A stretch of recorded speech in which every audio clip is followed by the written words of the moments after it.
কলাপাতায় মোড়ানো পিঠা কি কখনো খেয়েছেন?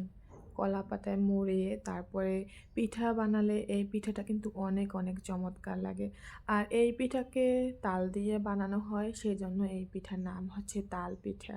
তাল পিঠা বানানোর জন্য তাল ঘন করে জাল করে নিতে হবে। তো তাল যখন সাধারণত কচলানো হয় তখন একটু পাতলা টাইপের থাকে। আর এটা দেখা যায় ২-১ দিন জাল করে নিলে একটা ঘনত্ব চলে আসে।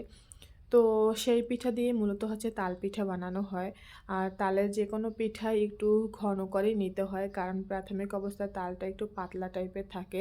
সেটা দিয়ে পিঠা বানালে অত বেশি ভালো লাগে না। তো এটা জাল করতে, করতে তারপরে যখন একটা ঘনত্ব আসে তখনই তাল পিঠা বানাতে হয়। তাল পিঠা বানানোর জন্য খুব বেশি একটা উপকরণ লাগে না। জাস্ট তাল লাগে, গুড় লাগে এবং লাগে চালের গুঁড়ো আর লবণ। তো জাস্ট এগুলা উপকরণ একসাথে মিলিয়ে একটা ঘনত্ব তৈরি করতে হবে। এখানে একদমই কোনো প্রকারের পানি ইউজ করা যাবে না। তো ঘনত্বটা আপনি হাত দিয়েই বুঝতে পারবেন। যখন দেখবেন হাতের সাথে লেগে, লেগে আসছে, আঠালো টাইপের একটা হয়ে গেছে, তখন ভাববেন এটা একদমই রেডি হয়ে গিয়েছে। তো আমাদের ব্যাটার এখন পর্যন্ত রেডি হয়নি, তাই আরও কিছুটা চালের গুঁড়ো দিয়ে তারপরে একদম পারফেক্ট একটি ব্যাটার তৈরি করা হচ্ছে।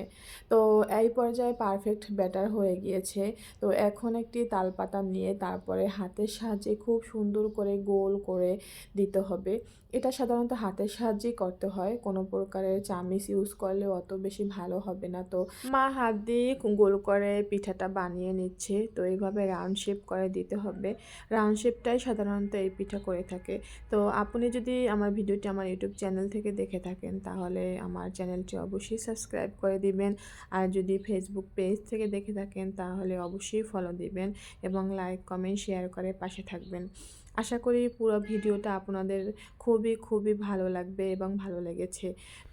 এই পিঠাটা একদমই রেডি হয়ে গিয়েছে। এখন এই পিঠার উপরে আরেকটি কলাপাতা দিতে হবে। কলাপাতা দিয়ে তারপরে এভাবে মুড়িয়ে নিতে হবে।